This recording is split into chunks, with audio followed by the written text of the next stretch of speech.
Baiklah, bismillahirrahmanirrahim. Assalamualaikum warahmatullahi wabarakatuh. Sebelumnya perkenalkan, saya Ufa Aurora Buciano dengan nomor baru PP 2019-1152-2018 akan memoderatori hasil diskusi kami mengenai penerapan ERP Dolibar untuk sistem pembelian barang, penjualan barang, dan manajemen gudang pada Budi Mulia Mart yang ada di Kota Bukit Tinggi. Nah, sebelum kami masuk pada penjelasan materi, izinkan saya untuk mengenalkan anggota-anggota yang ada pada kelompok 9, yaitu yang pertama ada Ulfatmi Hanifah dengan nomor BP 1010, lalu ada Siti Nina Zualia Tanjung dengan nomor BP 1014, dan saya sendiri, Ufa Laura Buciano dengan nomor BP 2018. Nah, untuk bab 1 sendiri dan bab 2 itu akan dijelaskan oleh Siti Nina Zualia Tanjung. Pada Nina, dipersilahkan.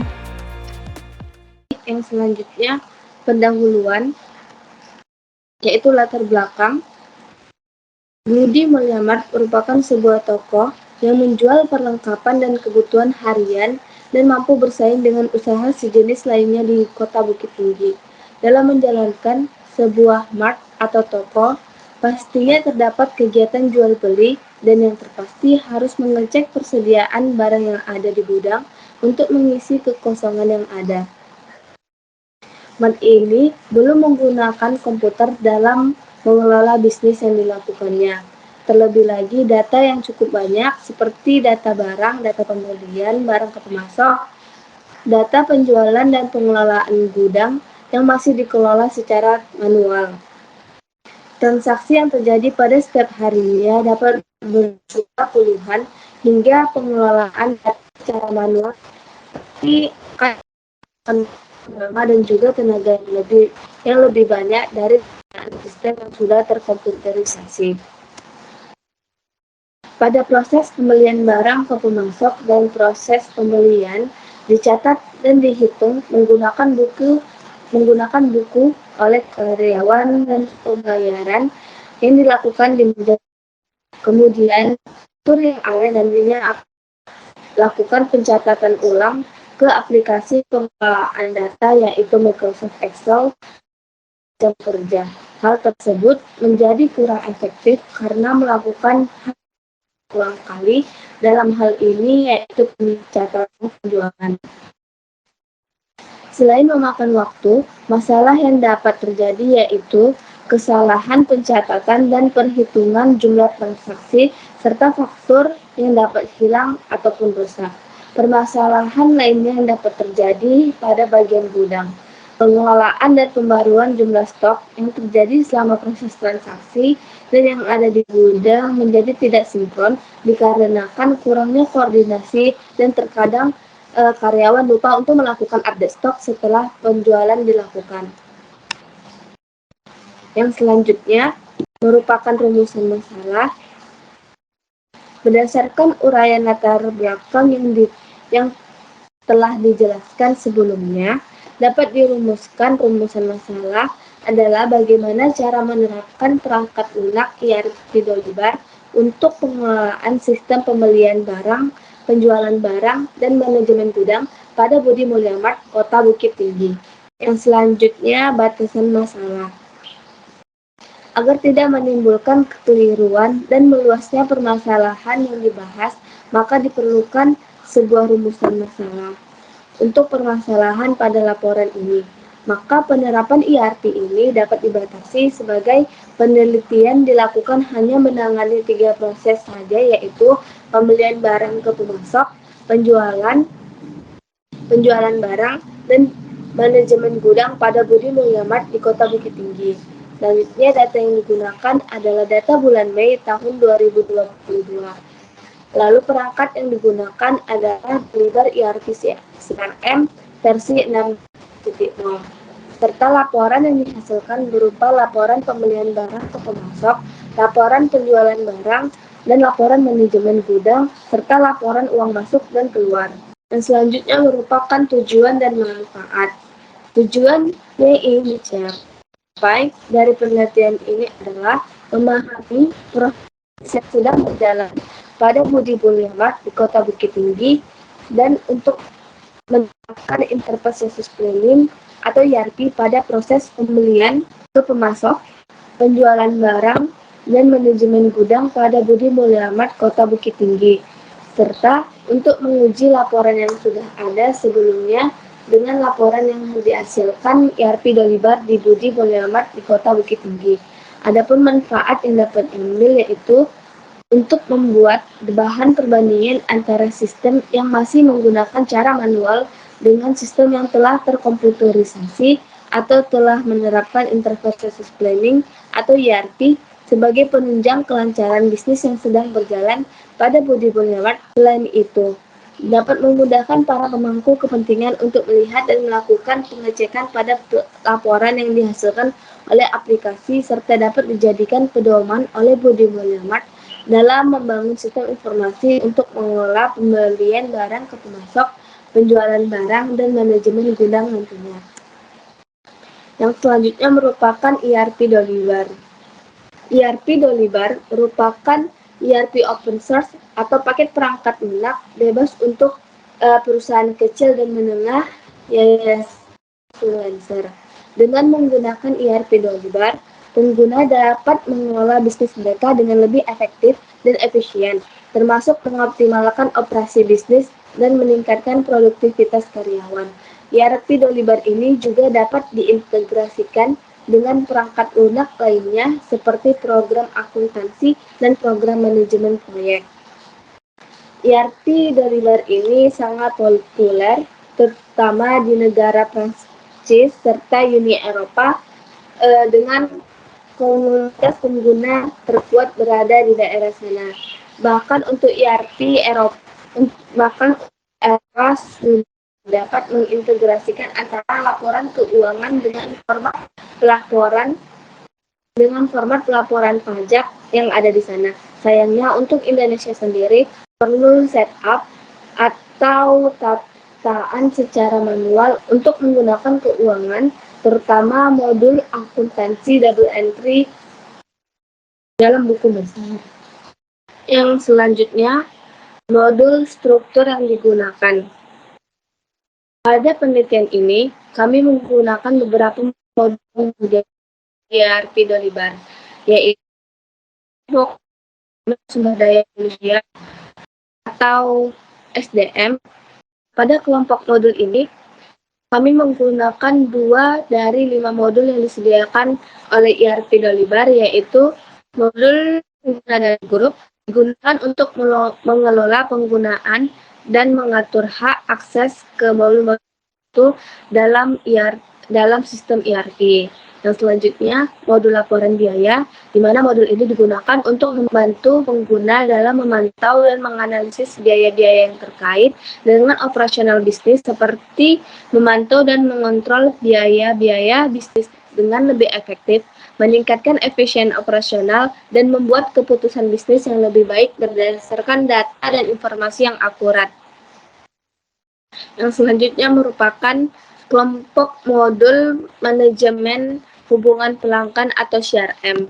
Pada kelompok modul ini, kami menggunakan 3 dari 9 modul yang disediakan oleh ERP, yaitu pertama, modul pihak ketiga, di mana modul ini digunakan untuk membantu perusahaan mengelola hubungan dengan pihak ketiga dan memastikan kelancaran operasi bisnis seperti mengelola informasi mengenai pihak ketiga atau vendor. Yang kedua, modul pesanan penjualan, di mana modul ini digunakan untuk membantu perusahaan mengelola penjualan dan mengoptimalkan proses bisnis.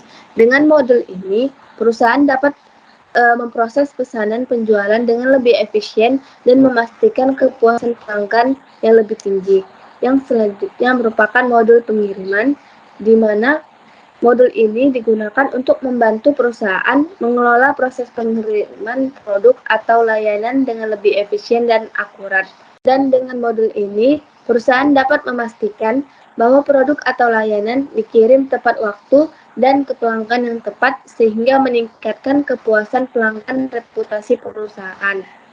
Dan selanjutnya merupakan relationship management atau VRM, di mana pada ini menggunakan 1 dari 4 modul yang disediakan, yaitu modul vendor, di mana modul ini dapat membantu perusahaan dalam mengelola hubungan dengan pemasok dan memastikan bahwa perusahaan dapat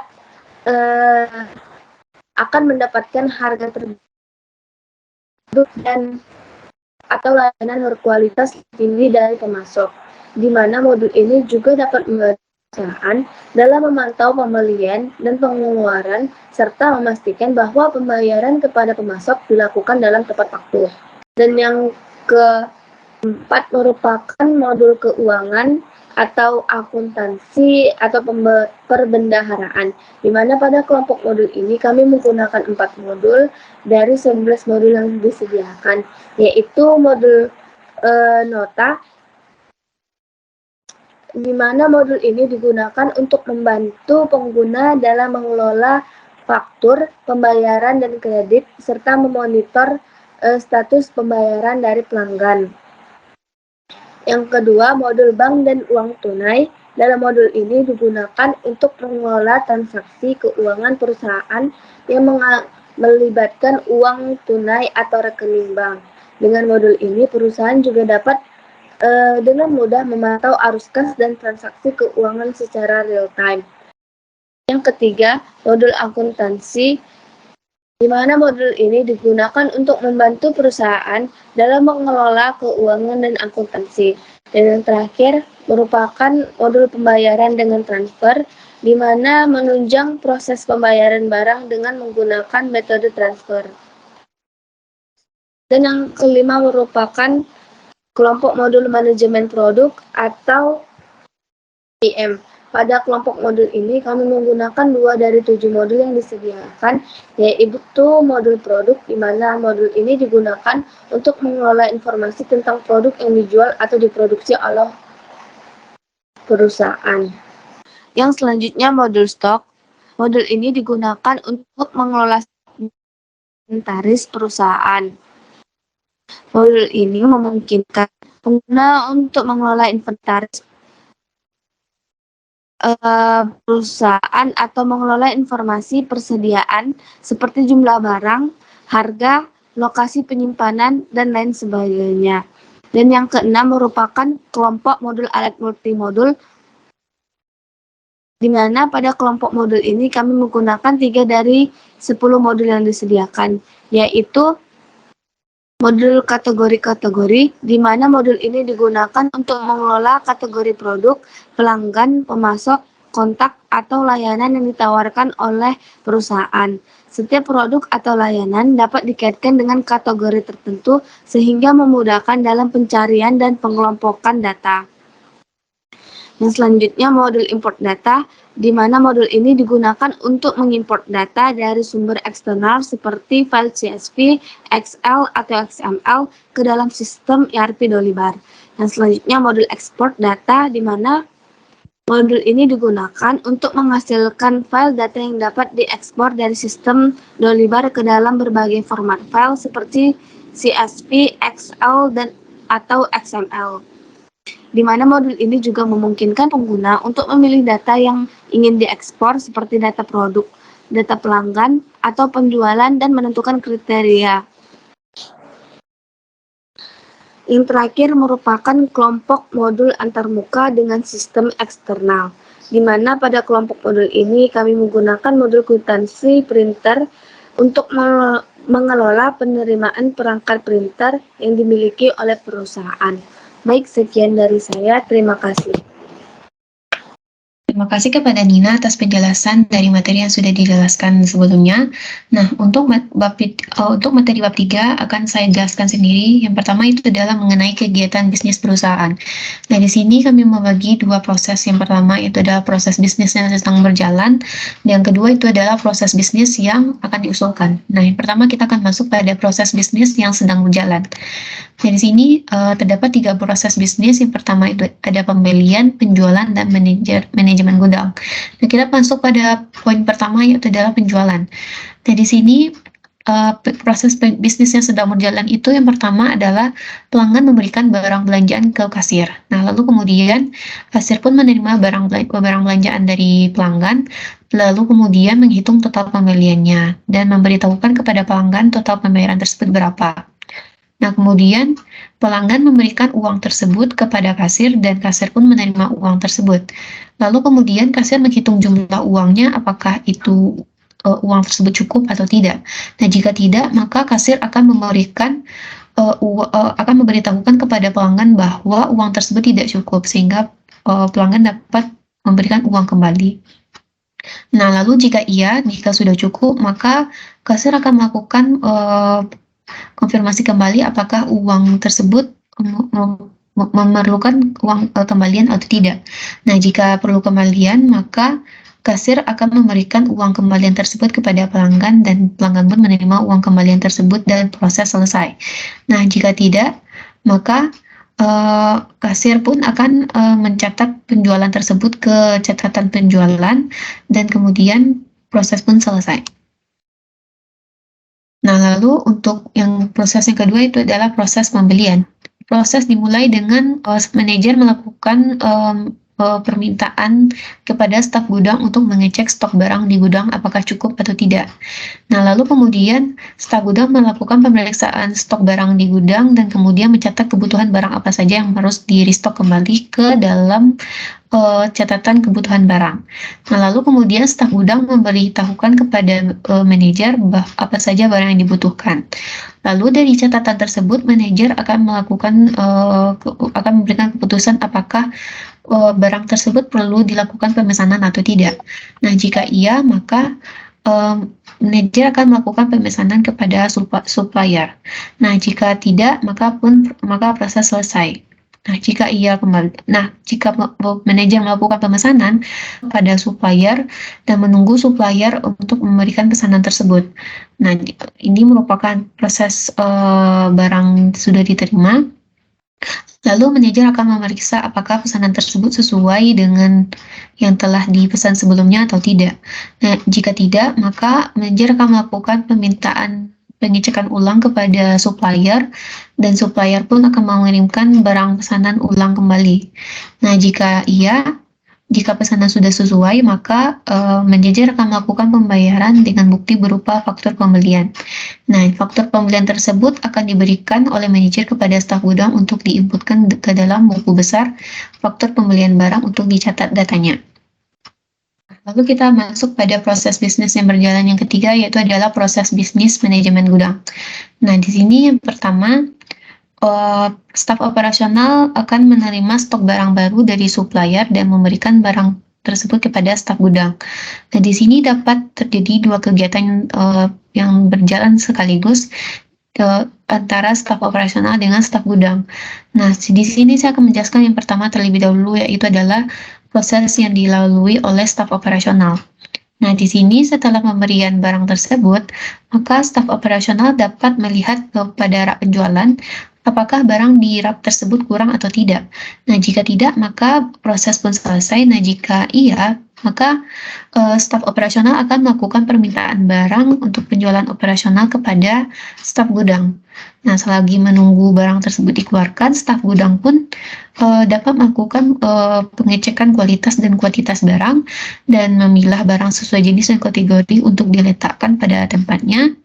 Nah, lalu kemudian staf gudang dapat memantau stok barang tersebut. Nah, kita masuk kembali kepada staf operasional. Setelah permintaan tersebut ditunggu, nah barang pun diterima oleh staf operasional dari staf gudang. Nah, jika staf barang tersebut diterima, maka staf gudang pun akan melakukan pencatatan laporan stok barang yang menghasilkan laporan stok barang. Nah, selagi pencatatan tersebut, maka staf operasional dapat melakukan penyusunan barang di rak dan proses pun selesai. Nah, staf gudang pun juga sama. Setelah pemantauan stok barang, maka apakah barang tersebut berada pada batas minimum? Nah, jika iya, maka staf gudang akan memberikan rekomendasi kepada manajer untuk melakukan reorder barang. Nah, jika tidak, maka proses pun selesai. Nah, lalu kita masuk pada proses bisnis yang diusulkan menggunakan ERP Dolibar. Yang pertama dari proses bisnis penjualan yang akan diusulkan. Nah, di sini Mulai dari pelanggan yang memberikan barang belanjaan kepada kasir seperti biasa, lalu kasir menerima barang tersebut dan melakukan input total penjualan ke aplikasi. Nah, lalu kemudian eh, kasir memberitahukan kepada pelanggan total pembayaran yang hendak dibeli dan pelanggan pun memberikan uang tersebut kepada kasir. Nah, kasir menerima uang tersebut dan melakukan input jumlah uang pelanggan ke aplikasi. Nah, lalu kemudian setelah uang tersebut diinputkan, maka kasir akan menghitung apakah uang tersebut cukup atau tidak. Nah, jika tidak, maka kasir akan memberitahukan kepada pelanggan untuk memberikan uang kembali untuk mencukupi pembayaran. Nah, jika uangnya sudah cukup, maka kasir akan melakukan konfirmasi atau keputusan apakah uang tersebut itu perlu kembalian atau tidak. Nah, jika uang tersebut perlu kembalian, nah maka kasir akan memberikan uang kembalian tersebut kepada pelanggan dan pelanggan pun menerima uang tersebut. Setelah menerima uang tersebut, maka kasir mengeluarkan struk pembelian berupa struk yang masukkan kertas struk pembelian yang akan diberikan kepada pelanggan dan pencatatan dan proses pun selesai. Nah, jika tidak, maka kasir dapat langsung mengeluarkan struk pembelian dan memberikan struk tersebut kepada pelanggan dan proses bisnis pun selesai. Nah, lalu kita masuk pada proses bisnis yang diusulkan untuk pembelian. Nah, di sini dimulai dari manajer yang mengecek stok barang di gudang lewat aplikasi Dolibar. Nah, di sini apakah manajer melakukan keputusan apakah barang tersebut perlu di restock atau tidak. Nah, jika perlu, maka manajer akan membuat daftar pesanan berupa yang masukkan faktur pemesanan barang kepada yang akan diberikan nantinya kepada supplier nantinya. Nah, lalu kemudian manajer pun akan melakukan pemesanan dan menunggu barang dari supplier. Nah, jika barang sudah dikirim oleh supplier, maka manajer pun menerima pesanan. Nah, di sini setelah barang diterima, maka manajer pun akan melakukan pengecekan barang apakah itu sesuai dengan pesanan atau tidak. Jika tidak, maka manajer akan meminta pengecekan ulang kembali kepada supplier sehingga supplier dapat memberikan barang yang tepat dan sesuai dengan pesanan sebelumnya. Nah, jika barang sudah sesuai, maka manajer dapat melakukan pembayaran kepada supplier yang menghasilkan faktur pembelian. Nah, jika sudah dilakukan pembayaran, maka faktur pembelian tersebut akan diberikan kepada staf gudang untuk diinputkan ke aplikasi dan proses pun selesai. Nah, untuk manajemen gudang sendiri, prosesnya itu hampir sama dengan proses yang diusulkan, tetapi bedanya di sini seluruh pencatatan yang dilakukan sudah menggunakan aplikasi. Jadi, pencatatan lebih rapi dan mudah untuk dihasilkan. Nah, lalu kita masuk pada identifikasi proses bisnis perusahaan. Yang pertama dari profil perusahaan sendiri, di mana Budi Mulia Mart ini merupakan salah satu mart yang berlokasi di Awo Tajungkang, Tengah Sawah, Kecamatan Guguk Panjang, Kota Bukit Tinggi. Nah, perusahaan retail ini menjual perlengkapan dan kebutuhan harian lengkap dengan kualitas bagus dan baru, di mana harga yang diberikan mampu bersaing dengan usaha sejenis lainnya yang ada di Kota Bukit Tinggi. Nah, Mart ini didirikan oleh Bapak Kuri pada tahun 2011 dan saat ini Budi Mulia Mart sudah beroperasi selama 12 tahun. Hingga sampai saat ini, Budi Mulia Mart sudah memiliki beberapa cabang yang berjalan.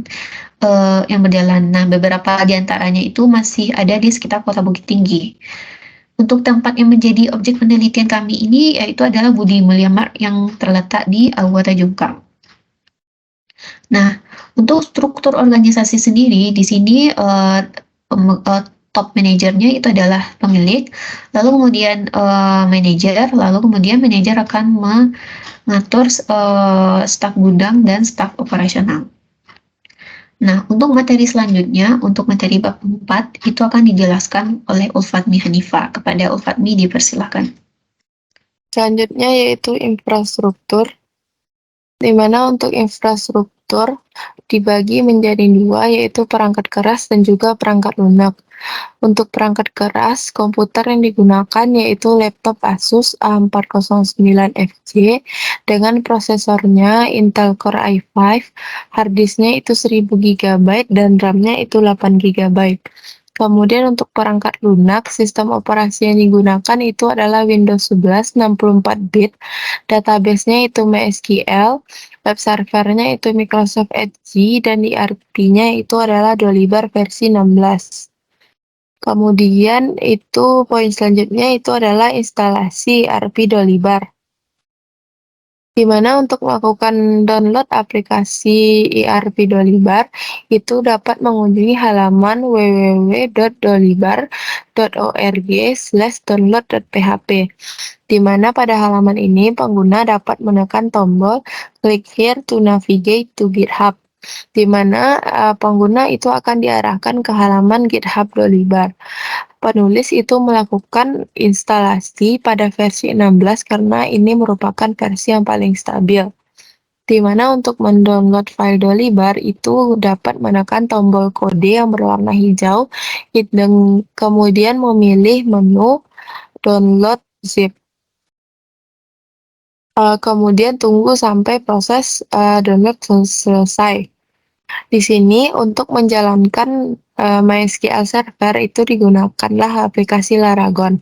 Oleh karena itu perlu untuk memindahkan file Dolibar yang telah di-download tadi ke dalam folder root Laragon. Di mana di sini untuk mengakses folder root itu dapat menekan tombol root saat aplikasi Laragon terbuka. Maka pengguna itu akan diarahkan ke halaman folder root Laragon, di mana ini merupakan aplikasi Dolibar yang telah di-download tadi. Karena ini masih dalam format .zip, maka pengguna perlu untuk melakukan ekstrak folder tersebut terlebih dahulu.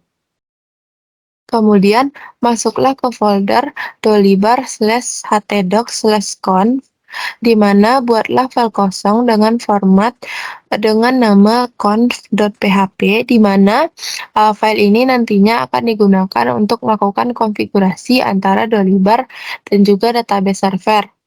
Kemudian pada web browser itu buka halaman localhost/dolibar/htdocs/install itu yang akan digunakan untuk melakukan instalasi aplikasi Dolibar, di mana halaman tersebut nantinya akan menampilkan tempat untuk melakukan instalasi Dolibar, di mana di sini pengguna itu dapat melakukan custom atau memilih bahasa sesuai dengan keinginannya.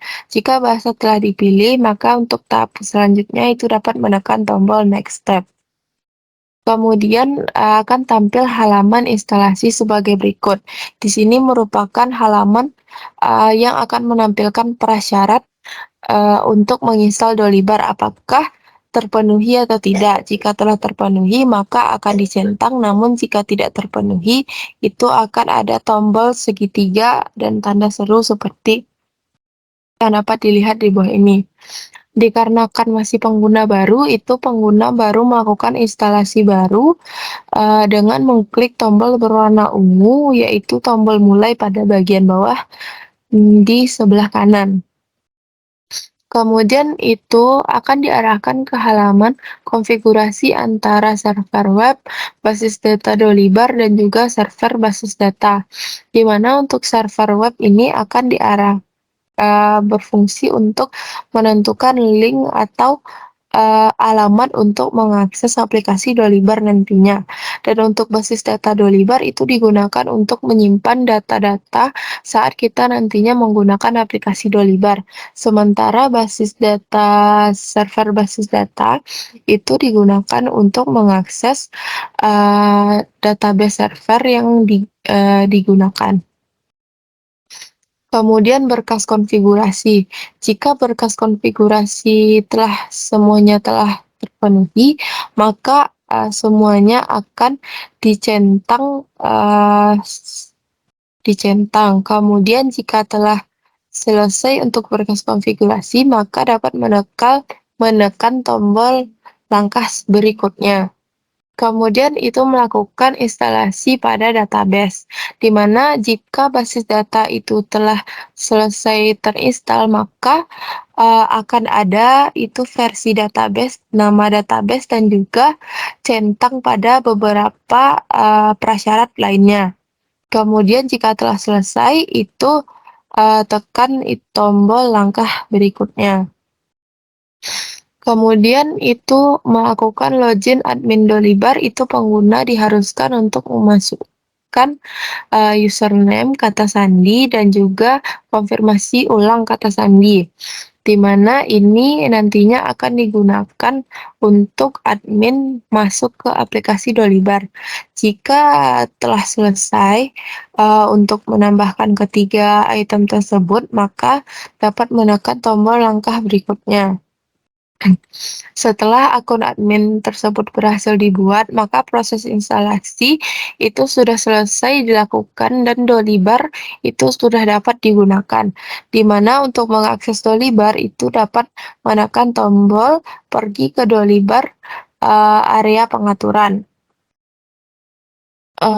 Tahapan selanjutnya itu adalah penerapan ERP Dolibar, itu akan ditampilkan dengan melakukan demo program. Untuk mengakses Dolibar itu pengguna perlu untuk login terlebih dahulu.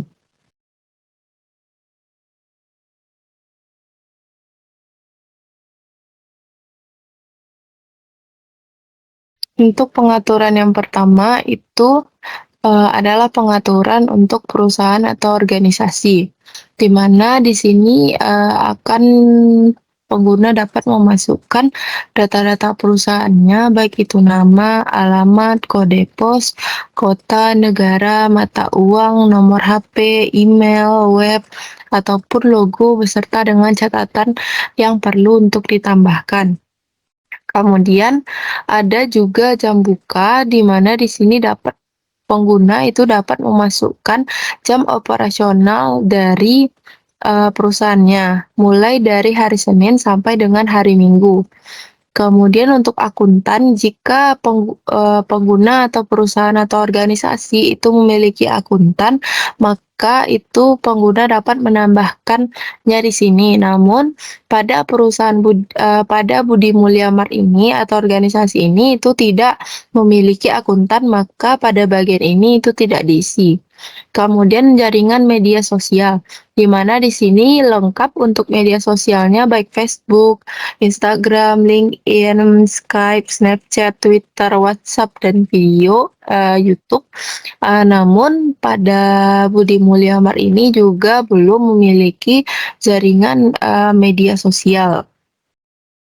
Baiklah, selanjutnya itu adalah pengelolaan data supplier, di mana di sini untuk mengelola data supplier itu pengguna perlu untuk memilih menu pihak ketiga, di mana pada menu pihak ketiga ini ada 3 bagian, itu ada prospek, pelanggan, dan juga vendor. Dalam hal ini supplier itu masuk ke dalam daftar vendor, di mana di sini dapat kita lihat sudah terdapat 72 daftar vendor sesuai dengan data yang telah ada di perusahaan, di mana di sini data yang diberikan perusahaan itu adalah supplier dan juga kota. Di mana di sini misalnya kita lihat untuk PT ABC, di mana untuk PT ABC itu ada di Kota Bukit Tinggi, Indonesia. Sifat pihak ketiganya itu sebagai penjajah, dan kode vendornya itu dengan kode 33 itu telah disesuaikan atau telah dibuatkan langsung oleh aplikasi. Kemudian untuk pajak penjualan yang digunakan itu tidak ada. Kemudian sebagai penjajah itu juga ada produk atau layanan yang ditawarkan oleh perusahaan, di mana produk atau layanan yang ditawarkan oleh perusahaan itu untuk perusahaan atau vendor ini itu ada 5 produk.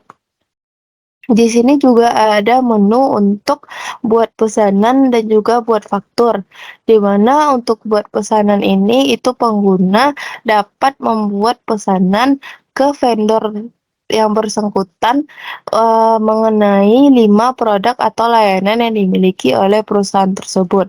Kemudian untuk membuat faktur atau nota kredit itu disesuaikan nantinya dengan pesanan yang telah dibuat oleh perusahaan.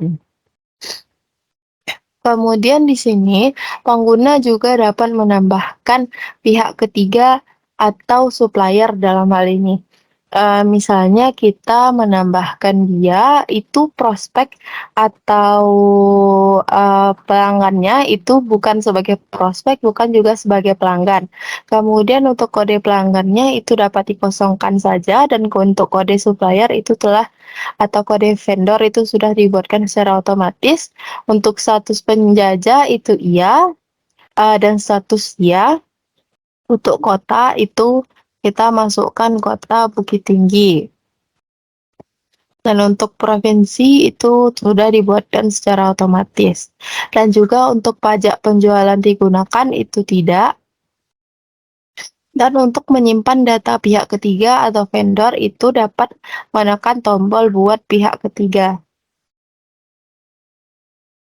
Di sini itu pengguna juga dapat melakukan modifikasi, menggabungkan ataupun menghapus data vendor atau data supplier. Di sini kita dapat melakukan modifikasi terhadap data yang telah kita tambahkan tadi.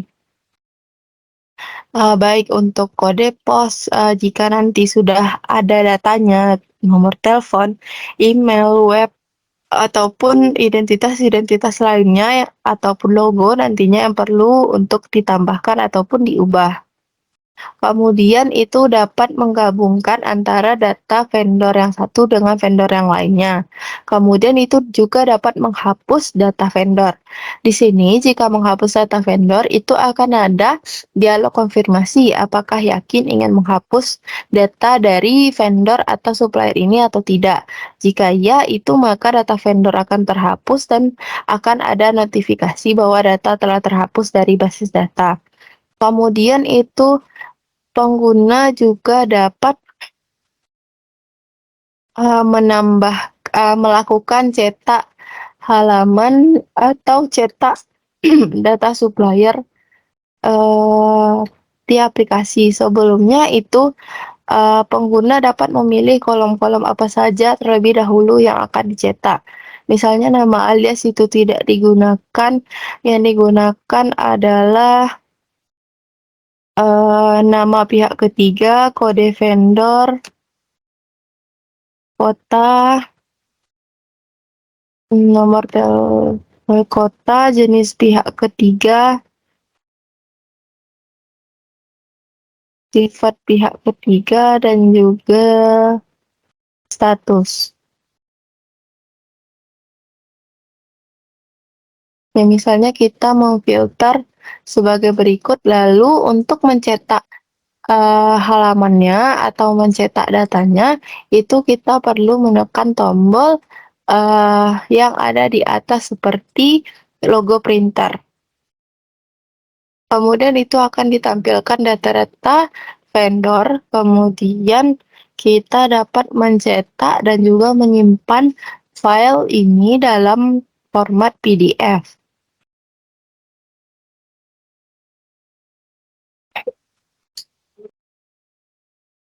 Di sini kita dapat melihat data-data yang telah data-data vendor yang telah ada di perusahaan atau yang telah dimasukkan ke aplikasi.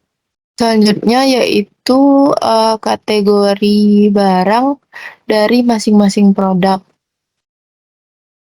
Di mana untuk mengakses kategori atau tag dari masing-masing produk itu pengguna perlu untuk menekan tombol produk.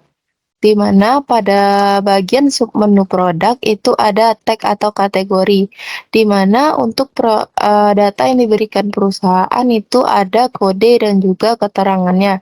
Misalnya par itu untuk parfum. Di sini itu telah ditambahkan beberapa data tag atau kategori yang telah ada di perusahaan. Misalnya yang kos itu digunakan untuk kosmetik. Misalnya di sini kita menambahkan data PWRN itu sebagai pewarna. Misalnya kita buat kategori PWRN, jika telah berhasil dibuat, maka data kategori tersebut akan ada di sini, bahwa data tersebut telah berhasil ditambahkan. Kita juga dapat mengubah misalnya pewarna makanan. Jika telah berhasil diubah, maka kita dapat melihat lagi data tag atau kategori bahwa data PWRN itu keterangannya itu berhasil diubah itu sebagai pewarna makanan. Selain itu kita juga dapat menghapus data PWRN yang telah kita tambahkan tadi. Di mana jika kita menghapus itu akan ada dialog konfirmasi apakah yakin ingin menghapus label atau kategori ini. Jika tidak, maka akan dikembalikan ke halaman PWRN detailnya. Kemudian jika tidak, itu akan dihapus data untuk kode atau tag atau kategori PWRN tadi. Selanjutnya yaitu menambahkan data produk atau mengelola data produk, di mana di sini sebelumnya kita dapat melihat daftar-daftar dari produk yang telah ditambahkan, di mana di sini terdapat 423 produk, di mana di sini untuk data produk yang diberikan oleh organisasi itu ada kode, kelompok atau tag atau kategori tadi, itu terus ada nama, satuan jika ada, kemudian supplier, harga beli, dan juga harga jual dari produk tersebut. Misalnya kita lihat untuk produk Camel White itu dengan kode 42139447, di mana gudang bawaannya itu adalah gudang 01. Gudang di perusahaan ini itu hanya satu, itu dengan nama gudang 01. Kemudian untuk produk yang sifat produknya itu merupakan produk yang diproduksi yang berasal dari Indonesia dengan tag atau kategorinya RK. RK itu merupakan rokok.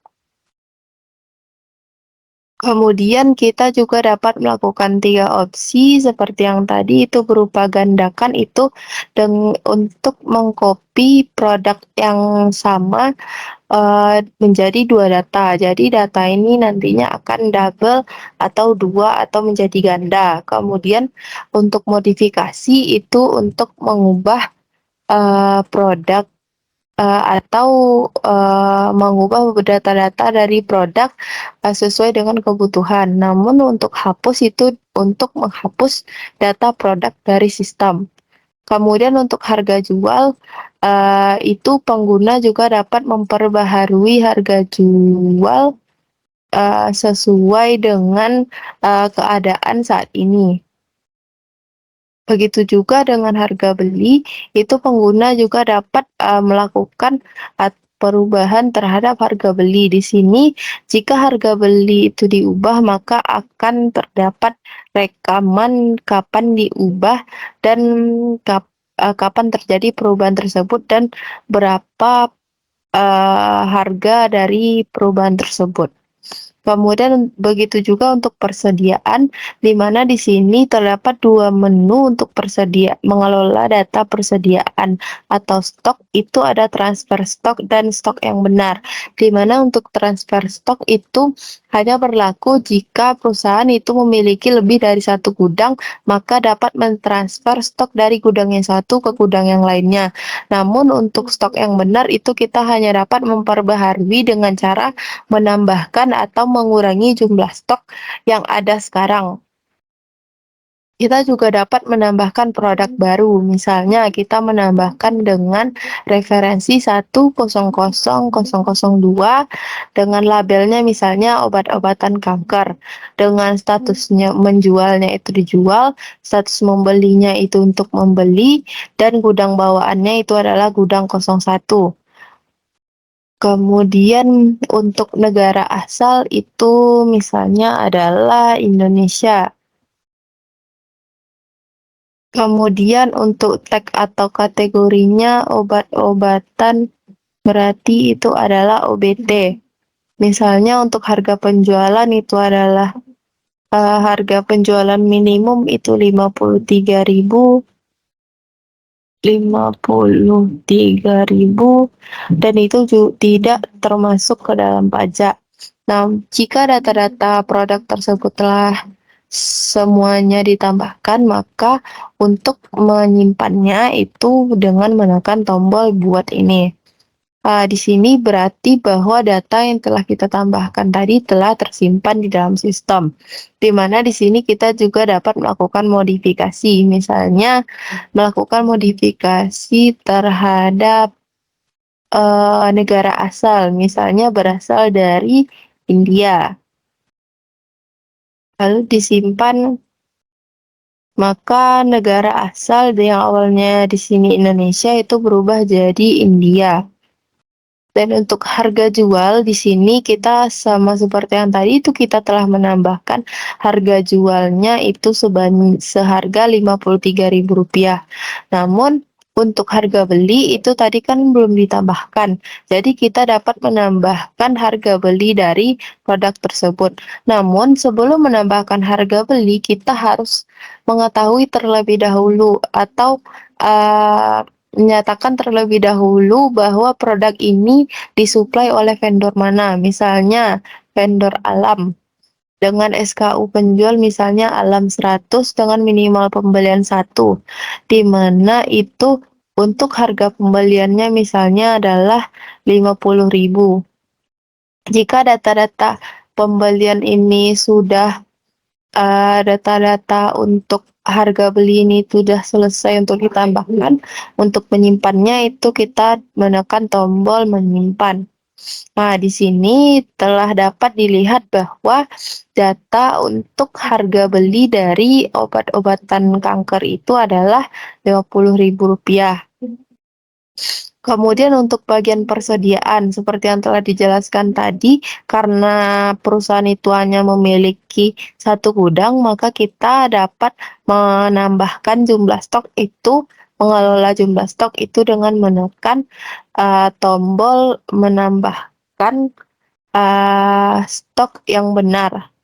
Di sini misalnya untuk menambahkan stok dengan jumlahnya itu adalah 100. Di sini ada dua opsi, ingin menambahkan atau menghapus jumlah stok. Di sini karena stoknya 0 itu kita hanya dapat menambahkan jumlah stoknya. Misal harga pembeliannya itu adalah Rp50.000. Jika telah selesai itu kita dapat menyimpan data yang untuk menambahkan stok tadi. Dapat dilihat di sini bahwa stok fisiknya itu telah berubah dari 0 itu menjadi 100. Selain itu juga pengguna dapat menghapus data barang yang telah ditambahkan, di mana di sini ada dialog konfirmasi apakah Anda yakin ingin menghapus produk atau layanan ini. Jika tidak, maka akan ditampilkan halaman detail produk lagi. Namun jika ya, maka data produk akan berhasil dihapus dari basis data. Selanjutnya itu pengguna juga dapat melakukan cetak data produk, di mana di sini karena halaman untuk data produk itu ada 22, berarti misalnya kita sheet-nya itu sampai dengan 1000. Lalu untuk mencetak data dari produk itu kita dapat menekan tombol cetak pada bagian atas ini. Lalu kita save data tersebut dalam format PDF. Lalu kita simpan.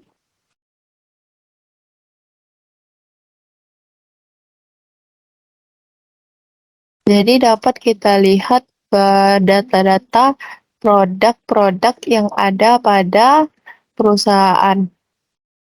Seperti yang dapat dilihat pada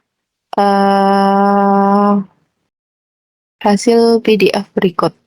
Selanjutnya itu kelola data gudang, di mana di sini kita dapat melihat data gudang.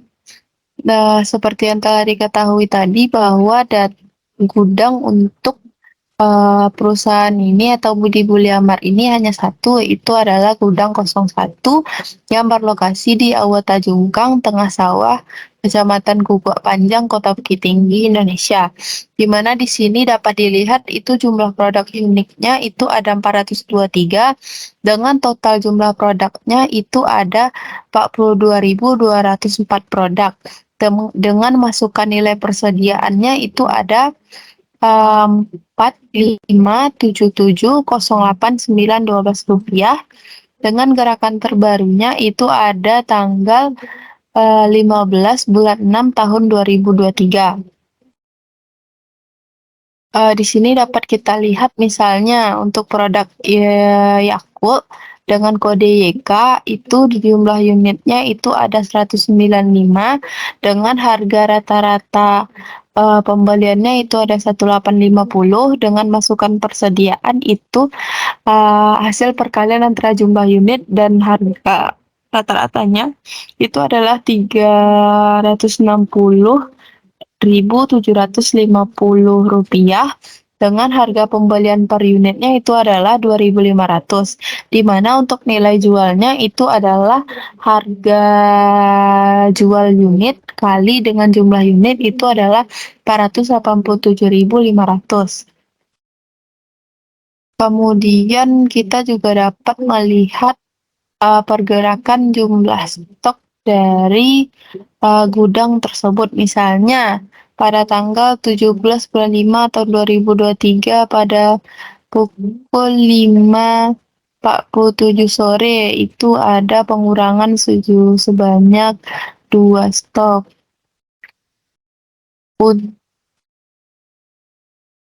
Banyak 2 stok, di mana di sini juga kita dapat mengelola stok yang benar dan juga mentransfer stok.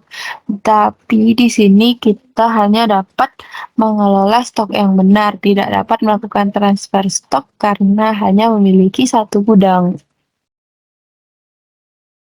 Kemudian untuk gudang itu kita juga dapat melakukan modifikasi ataupun hapus. Modifikasi itu formnya hampir sama dengan tambah data gudang baru, itu referensi, nama pendek lokasi, alamat, kode pos, kota, negara, status dari gudang yang bersangkutan. Selanjutnya itu jika ingin melihat fungsional untuk transfer stok dari gudang satu ke gudang lainnya, kita coba untuk menambahkan data gudang baru terlebih dahulu. Misalnya kita menambahkan gudang 02, nama pendeknya itu ada di Awa Kunyang, dengan statusnya itu buka. Lalu kita buat misalnya kita akan melakukan transfer stok dari gudang 1 ke gudang 02. Transfer stok, misalnya kita memilih Camel White dengan persediaannya tadi ada 90, 190, jadi kita transfer itu sebanyak 90 produk dari gudang 1 ke gudang 02. Lalu kita simpan, maka dapat dilihat bahwa di gudang 02 itu terdapat 90 produk dengan jumlah yang unik. Jumlah produk uniknya itu adalah 1. Dapat dilihat di sini bahwa Camel White itu terdapat 90 unit produk Camel White di gudang 2. Itu merupakan hasil transferan dari gudang 01, itu transfer stok ke gudang lain, dari gudang 01 berkurang stoknya sebanyak 90 produk. Kemudian misalnya kita akan melakukan transfer produk lagi, transfer stok lagi dari gudang 02 ke gudang 01, di mana jumlah unitnya itu ada 90 unit, dengan gudang targetnya itu adalah 01. Lalu disimpan, maka di sini dapat kita lihat bahwa jumlah produk untuk gudang 01, baik jumlah produk ataupun eh, jumlah produk unik ataupun jumlah produknya itu adalah 0, dikarenakan bahwa telah dilakukan transfer stok ke gudang lain itu sebanyak 90 produk, jadi terdapat pengurangan sebanyak 90 produk di gudang 02 dapat kita lihat di gudang 01 itu terdapat penambahan stok sebanyak 90 produk yang merupakan hasil transfer dari gudang lain. Selain itu, seperti yang telah diketahui tadi, kita juga dapat melakukan penghapusan terhadap data gudang. Seperti tadi, itu akan ada dialog konfirmasi untuk menghapus data gudang. Apakah yakin ingin menghapus atau tidak? Jika ya, maka data dari gudang 02 itu akan terhapus dan akan ada notifikasi rekam dihapus. Baiklah, selanjutnya yaitu proses untuk pembelian barang ke supplier. Itu ada di bagian menu perdagangan, di mana itu merupakan bagian dari order pembelian. Di sini untuk jika klik daftar itu kita dapat melihat daftar-daftar pembelian barang yang telah dilakukan oleh perusahaan ke berbagai vendor. Misalnya di sini itu kita ingin menambahkan atau melakukan pembelian barang. Misalnya ke PT atau ke penjajah Arnon misalnya. Referensi penjajah misalnya Arnon 12. Cara pembayarannya itu saat memesan, payment method-nya itu tunai. Syarat pembayarannya itu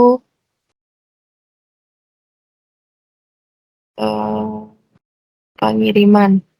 Dan tanggal pengiriman yang direncanakan itu tanggal hari ini. Dan buat konsep untuk menyimpan data yang telah kita masukkan tadi. Kemudian untuk perusahaan Arnon itu ada beberapa barang yang dapat ditambahkan. Misalnya untuk karamel isi vanila. Misalnya ingin membeli sebanyak 10 buah. Bahkan kemudian karamel meses isi 2. Misalnya ingin sebanyak 20 buah. Jika barang dan jumlah itu telah sesuai dengan yang akan dipesan, maka tekan tombol validasi dan setujui. Kemudian akan muncul pop-up notifikasi apakah Anda yakin ingin memvalidasi pesanan dengan nomor referensi ini. Jika yakin, maka klik ya. Jika ingin melakukan perubahan, maka klik tidak. Jika ini telah selesai, itu saya mengklik ya. Kemudian, ini merupakan draft pesanan yang telah disetujui, namun kita belum melakukan pemesanan ke pihak supplier. Untuk melakukan pesanan, itu tekan tombol buat pesanan.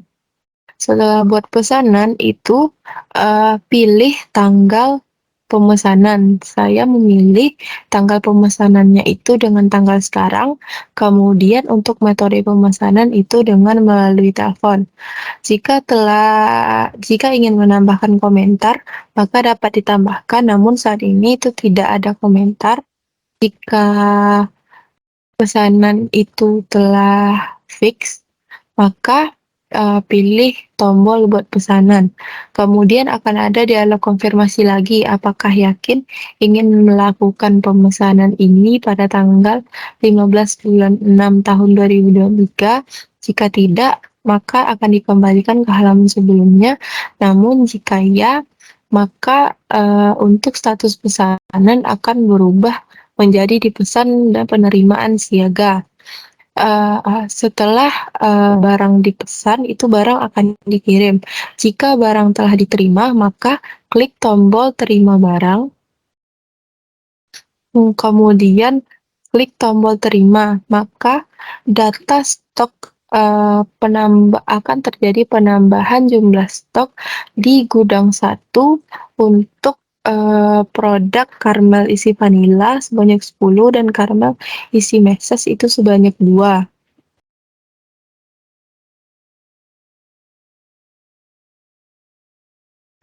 Dan status produk akan berubah menjadi semua produk diterima. Kemudian setelah barang diterima, itu yang dilakukan adalah membuat tagihan. Di mana untuk membuat tagihan, itu kita perlu memasukkan tanggal faktur, tanggal pembayaran jatuh tempo, dan juga akun bank yang akan melakukan pembayaran. Di mana di sini kita dapat membuat konsep untuk faktur ini terlebih dahulu. Jika faktur itu telah selesai dibuat, maka akan dilakukan validasi apakah data yang ada pada faktur ini sudah benar. Jika sudah benar, maka akan dilakukan validasi. Maka klik tombol validasi dan akan ada dialog konfirmasi apakah yakin ingin memvalidasi faktur ini dengan referensi sesuai dengan nomor faktur tadi. Jika klik ya, maka status akan berubah menjadi tidak dibayar. Kemudian langkah selanjutnya adalah melakukan pembayaran. Untuk melakukan pembayaran itu dengan cara menekan tombol memasukkan pembayaran. Masukkan tanggal sesuai dengan tanggal faktur. Kemudian masukkan jumlah pembayaran pada jumlah dan juga pada jumlah pembayaran yang ada pada bagian sebelah kanan. Kemudian jika sisa belum bayar dan jumlah pembayaran itu telah sama, maka klik tombol membayar. Nantinya akan ada dialog konfirmasi. Pembayaran dibayarkan kepada vendor. Apakah Anda ingin mengkonfirmasi input untuk Rp120.000? Semua faktur tanpa sisa pembayaran akan ditutup secara otomatis dengan status dibayar. Jika itu sudah benar, dan tidak jika itu belum benar. Namun karena ini sudah benar, maka klik ya dan lakukan validasi. Maka jika pembayaran itu telah berhasil dilakukan, maka status akan berubah menjadi dibayar dan transaksi selesai dilakukan. Baiklah, kita lihat di bagian pergerakan stok. Seharusnya terjadi penambahan jumlah stok sebanyak 10 dan juga 20 itu berdasarkan nomor referensi sesuai dengan pembayaran yang telah atau pemesanan yang telah dilakukan tadi. Berikut itu merupakan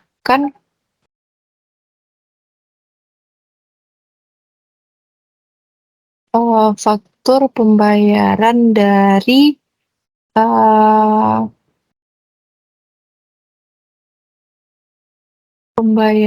faktur bukti pembayaran yang telah dilakukan tadi, di mana ada karamel isi vanila sebanyak 10 buah itu ada 24.000, dan karamel isi vanila itu ada 20 buah, harga satuannya 48.000, itu seharga Rp96.000. Jadi total pembeliannya itu ada Rp120.000. Kemudian kita juga dapat melihat pada bagian bank atau kas.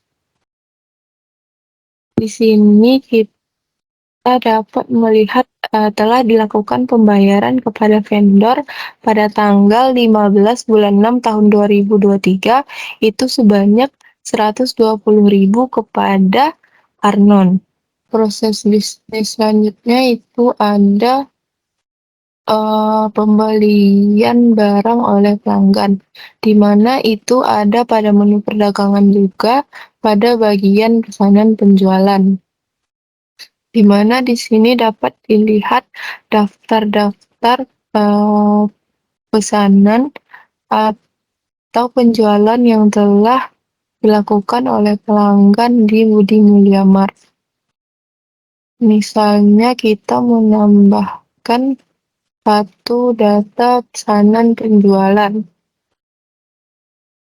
Misalnya ref pelanggannya pagi 0001 adalah pelanggan. Kemudian untuk tanggalnya itu adalah tanggal sekarang, tanggal pengiriman direncanakan itu tanggal sekarang.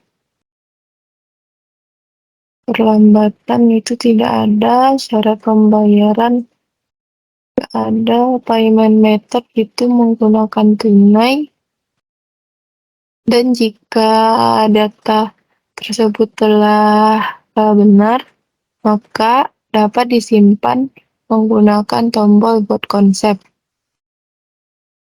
Kemudian pengguna dapat menambahkan produk apa saja yang ingin dibelinya, misalnya snowman permanen marker itu 10 buah, kemudian aqua itu 1,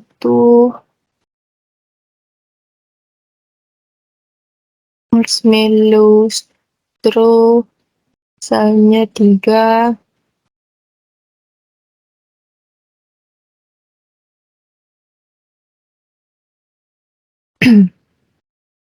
Oreo roll misalnya 10.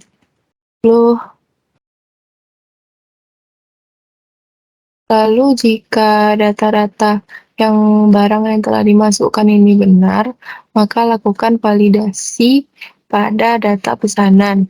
Lalu akan muncul dialog validasi, apakah yakin ingin memvalidasi pesanan ini. Kalau yakin itu klik ya, kalau tidak itu kita dapat melakukan perubahan pada produk-produk yang kita tambahkan tadi.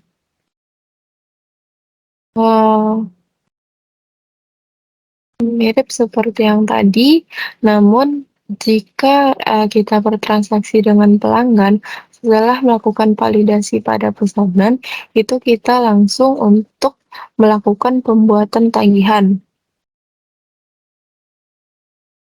Tanggal faktur itu tanggal sekarang, payment method itu tunai, akun bank yang terlibat itu adalah BSI, kemudian buat konsep setelah data-data yang dimasukkan tersebut dinyatakan benar. Kemudian jika data-data ini yang telah dimasukkan itu benar, maka lakukan validasi pada faktur tagihan yang ini.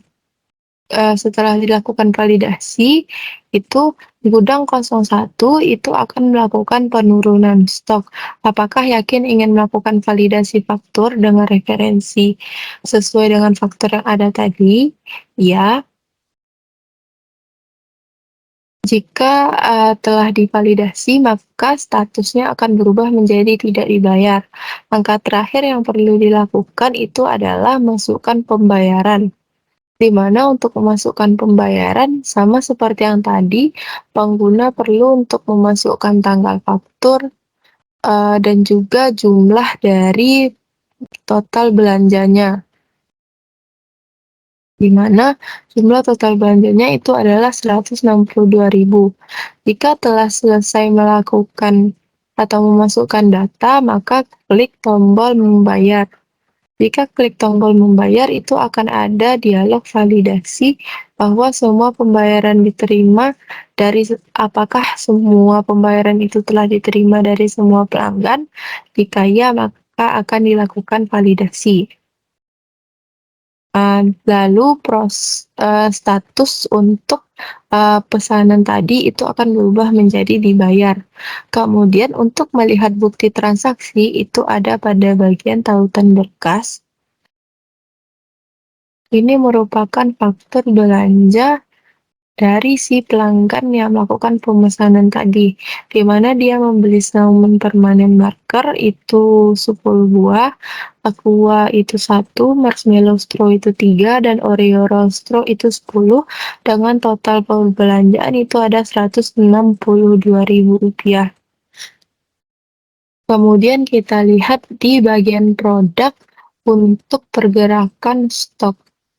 Dapat kita lihat di sini terjadi penurunan jumlah stok terhadap 4 barang, yaitu pengurangan sebanyak 3 barang, 10 barang, 10 barang lagi, dan juga 1 barang. Dan kita lihat di bagian kas, apakah terjadi penambahan pada bagian kredit. Dapat kita lihat di sini terjadi penambahan pada bagian kredit itu sebanyak Rp162.000, di mana pada bagian manajemen gudang itu dapat melihat daftar pergerakan stok barang, baik itu barang masuk ataupun barang keluar. Dan untuk pergerakan stok itu dapat terjadi apabila adanya pemasukan daftar atau nilai stok yang benar pada bagian produk, kemudian melakukan transfer stok dari gudang yang satu ke gudang lainnya, ataupun pada bagian untuk apabila terjadi pembelian barang. Di sini dapat kita lihat itu terjadi penurunan jumlah stok, berarti itu merupakan barang keluar.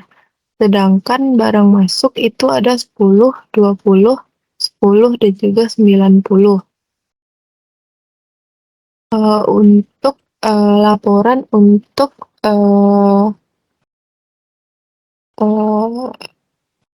manajemen stok ini itu dapat dicetak dengan cara menekan tombol print pada bagian atas layar, di mana untuk mencetaknya sama seperti yang tadi, itu kita save filenya dengan format .pdf.